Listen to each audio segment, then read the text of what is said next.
안녕하세요, 템포럼 알라람입니다. 안녕하세요, 키미세븐입니다. 오늘은 시통님 출연하기로 되어 있었는데 갑자기 급한 일이 생겨서 키미세븐님이 급하게 투입이 되었습니다. 땜빵 출연을 하게 됐습니다. 박수. 오늘은 HYT 언박싱과 리뷰를 진행할 텐데요. HYT를 리뷰할 거라고는 상상도 못했어요. 이 시계를 보려면 스위스 출장을 가던가 그렇지 않으면 거의 볼 일이 없고, 한국에도 매장이 있어서 구입을 원하는 분들은 매장에 가서 시계를 직접 보고 구입하시면 됩니다. 어디 가면 되던가요? H백화점 A. 댓글로 물어보시는 분 있으니까 현대백화점 압구정점에 가시면 볼 수 있습니다. 이젠 진짜로 프로 유튜버 전직하셔야겠네요. 그러고 싶지 않아요. HYT가 마이크로 하이엔드 혹은 타겟 프로덕션이라고 하는 소수 취향을 저격하는 브랜드인 거잖아요. 전통적인 하이엔드 워치메이커들의 시계에 흥미를 잃어버린 컬렉터들과 애호가들을 상대로 독립 브랜드들이 2000년대 이후에 우후죽순처럼 등장을 하게 됐는데 HYT도 그런 브랜드 가운데 하나입니다. HYT는 2012년 비교적 늦게 등장하게 됐어요. 사업을 잘 전개를 해 나가고 있는 걸 보면은 확실히 특정 타겟을 대상으로 한 마케팅이나 전략이 먹혀 들어간 것 같아요. 그 전략이 바로 물입니다. 정확하게 액체를 들고 나오면서 주목을 받게 된 것이죠. 다양한 방식으로 시간을 표현하거나 창조적인 시계들은 많은데 액체를 들고 나온 적은 없었거든요. HYT가 그래서 더 각광을 받지 않았나 싶습니다. 박스가 큽니다. 마이크로 독립 브랜드답게 구성이 독특한 것 같아요. 원통 같은 박스를 열어보도록 하겠습니다. 어떻게 여는 건가요? 그냥 이렇게. 네, 오. 이렇게 잡고 힘을 줘서 밖으로 빼내면 됩니다. 가죽 트래블 케이스가 있고요. 보증서를 끼울 수 있는 홀더가 하나 있고요. 두 가지의 플라스틱 카드가 있는데 요거는 보증서 뒷면에 보시면 스탬핑을 찍을 수 있는 란이 있고, 요건 조작 설명에 관한 카드입니다. 주의사항이 있는 시기인데 그런 부분은 생략을 하고 가장 간단한 조작 설명이 되어 있고, 가이드를 확인하고 싶으시면 여기에 들어가면 된다고 되어 있습니다. 박스 그대로 장식으로 사용을 해도 괜찮을 것 같다는 생각이 드네요. 소품처럼 방에다가 놔두면은 볼 때마다 흐뭇할 것 같은데요. 이 여행용 파우치 안에 들어있는 제품을 보도록 하겠습니다. 이렇게 열어보면 H2O 제품이 안에 들어가 있습니다. 쿠션 측면을 보면 홈이 나 있어서 홈과 맞춰지도록 돌출되어 있는데 딱 맞게 되어 있습니다. 흔들리지 않도록 한 배려가 있죠. 오늘 저희가 리뷰할 모델은 H2O라고 하는 제품입니다. 원래는 컬렉션의 이름이 H1, H2, H3 뭐 이런 식으로 나갔다가 H0이라고 하는 새로운 컬렉션이 등장하면서 기존에 있는 H1, 2, 3 다시 리네임 됐어요. 이 모델은 H2에 속한 모델이었는데 H0이 등장하면서 H2O가 됐습니다. 이름을 바꾼 게 더 잘 어울리는 것 같은데요. 개명 성공했네. 개똥이에서 니콜라스 케이지?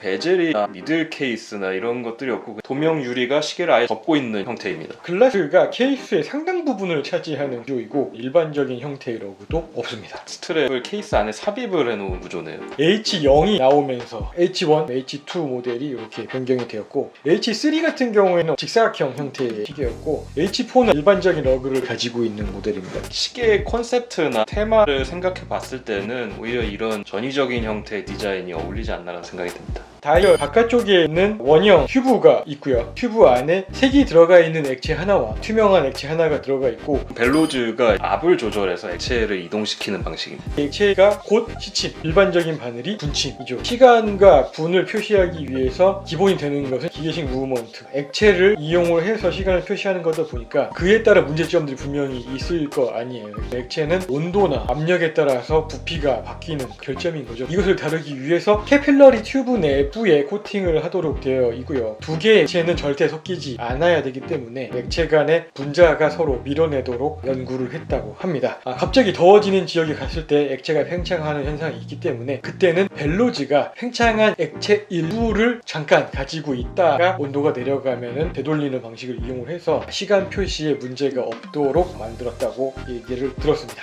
연구하고 개발하는데 시간도 돈도 많이 썼을 것 같은데요. 그래서 지금 되게 많이 팔아야 되는 상황이니까 우리가 유튜브를 하고 있는 게 아닐까요? 저희가 한다고 이게 팔려요? 아니야.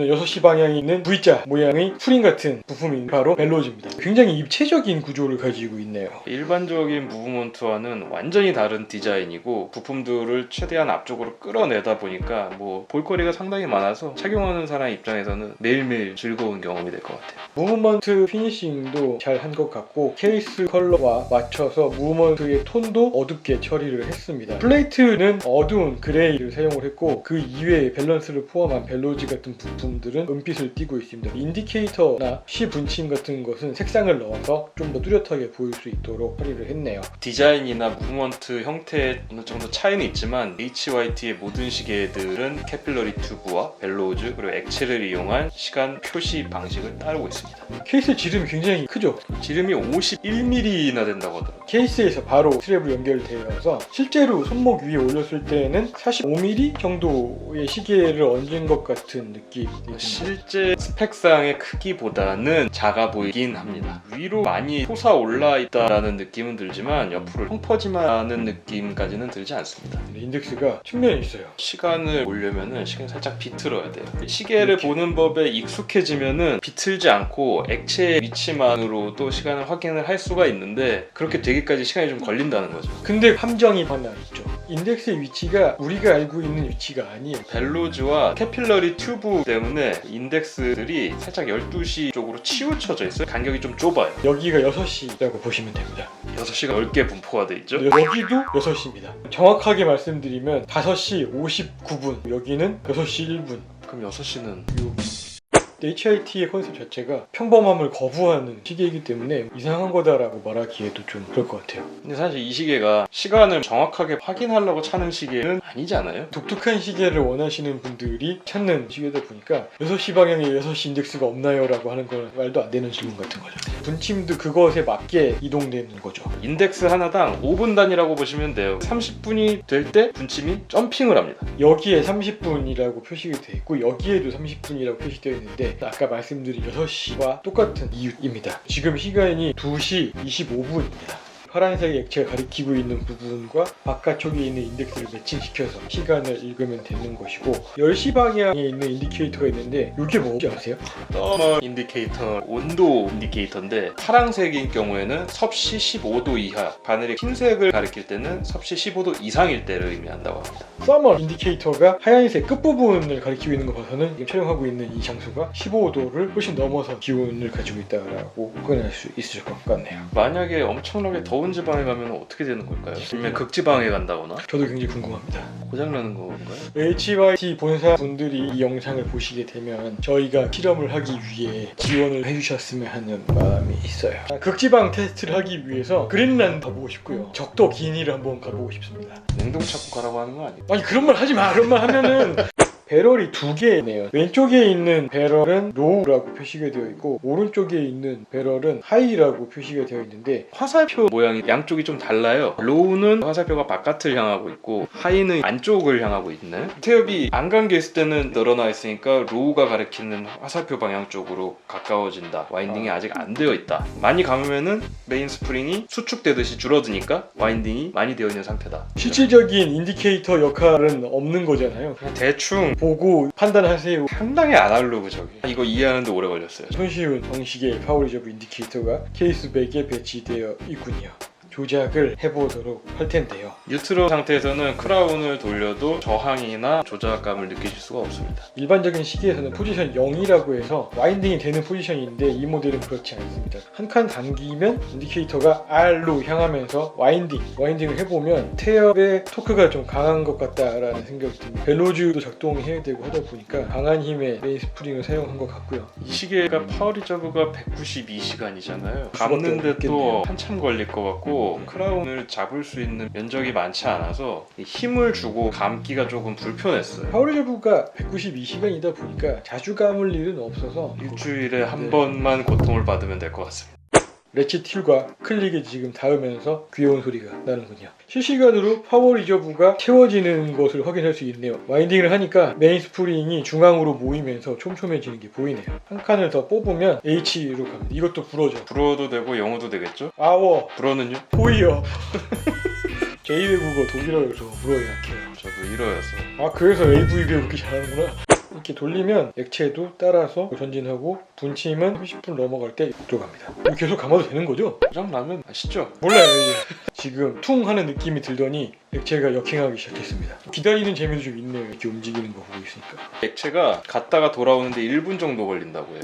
그 사이에 만지면 안 되죠. 가만히 있어야 돼요. 액체가 벨로즈와 연결되어 있는 공간으로 들어가고 있는 상황입니다. 물을 다루는 시계이다 보니까 조작법도 독특하고 이 시계는 그야말로 장난감이에요. 조작이 완료되면 이렇게 누르면 인디케이터도 뉴트럴인 N으로 돌아가도록 되어 있습니다. 러버밴드 표면은 톤 가공이 되어 있어서 고급스러운 느낌도 들고 디버크를 이용한 긴 쪽이 12시 방향, 짧은 쪽이 6시 방향인데 연결 부분이 약해 보이긴 하는데 눈에 맡기는 거죠. 이런 비싼 시계를 티타늄 버클이어서 튼튼할 겁니다. 버클은 좌우에 있는 버튼을 누르시면 쉽게 설치하기 가능합니다. 구멍에 핀이 잘 맞고 뗄 때도 잘 떨어져서 편리했습니다. 의외로 빠지는 것도 쉽게 빠지네요. 착용을 하면은 이런 느낌입니다. 수트를 입고 착용하는 거는 좀 어려울 것 같긴 하네요. 편한 반파 차림에 반바지에 샌들 하나 신고 착용하면 가장 잘 어울릴 것 같아요. 적도긴이 가고 싶다고 말씀을 드렸습니다. 즐거운 무게를 달아보는 시간을 가지도록 하겠습니다. 140g 정도이네요. DLC 코팅한 스테인리스 스틸 케이스이기 때문에 거기서 무게가 느껴지지 않을까 싶네요. 이 시계를 한마디로 총평을 내리면은 시계를 장난감으로 봤을 때의 정점. 재밌는 거리를 찾고 있는 사람들에게는 적합한 아이템이라고 생각을 합니다. 일반적인 관점에서 봤을 때는 이상하고 삐뚤어진 시계라고 할 수 있을 것 같지만 이 시계나 이 브랜드가 태어난 배경을 고려한다면 그것이 가장 충실한 시계라고 할 수 있을 것 같거든요. 이번 리뷰 개인적으로 즐거웠습니다. 그래서 가격은 1억 2,520만 원이었어요. 이 정도 장난감이면 차를 사는 게 낫지 않을까요? 이런 모델 같은 건 이미 시계가 많은 분들 그랜드 컴플리케이션 너무 똑같지 않아 라고 생각하시는 분들이 흥미를 느낄 법한 시계라고 할 수 있을 것 같습니다. 저희는 다음 시간에 다시 돌아오도록 하겠습니다. 고맙습니다. 감사합니다.